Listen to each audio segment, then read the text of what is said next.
Hello everybody, interesting news now as we are hearing the Ottawa Senators have signed Joonas Korpisalo to a 5-year, $20 million deal, so about $4 million per season. If they break it down like that, maybe they play around with the money a bit. But it is a little bit interesting because the Senators are a team that has not been a playoff contender in a while now. This was their best season since the 2017 playoff run that they were on. So it kind of remains to be seen. Why are they doing this? Do they feel like they are closer to the playoffs? So they feel like they want a true starter in net for them? You know, what's going to happen here? And I think two things kind of stick out. The first one being they've tried this before where they've tried to go out and get a goalie to really push them to being where they would be a playoff hopeful. And the biggest one that comes to mind is Matt Murray.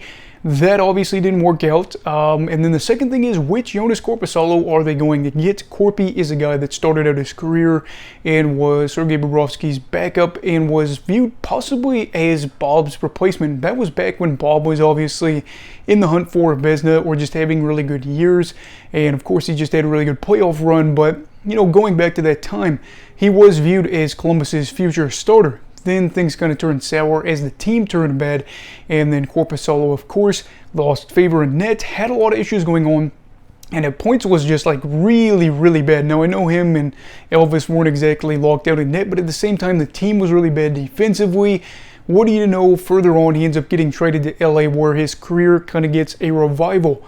Why is that exactly? Well, because LA was a much better team defensively than the Blue Jackets were. So it kind of remains to be seen. Is he a guy that just succeeds when he's on a team that is better defensively, or is he truly capable of being a goalie that is, you know, better than what his parts are around him? As of right now, I'm kind of led to believe that he's a guy that relies on his team to be better if he wants to succeed, which is the last thing Ottawa wants to deal with right now.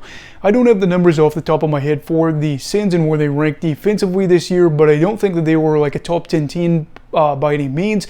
So if they are a middling to bad team defensively this year, I expect Korpisalo to be bad. So it kind of remains to be seen whether Ottawa has another Matt Murray situation on their hands, or if they're going to be able to have a goalie that is their long-term goalie, or at least a 1A, 1B type goalie for the future.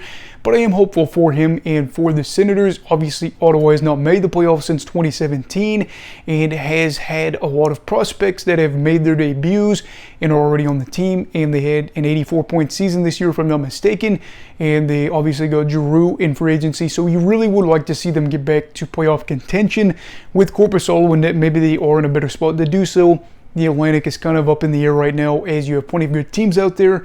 Probably would have to happen as a wild card. But of course, Korpisalo should be there for a good long while if he is good. If not, then they have a contract that they have to figure out what they're going to do with.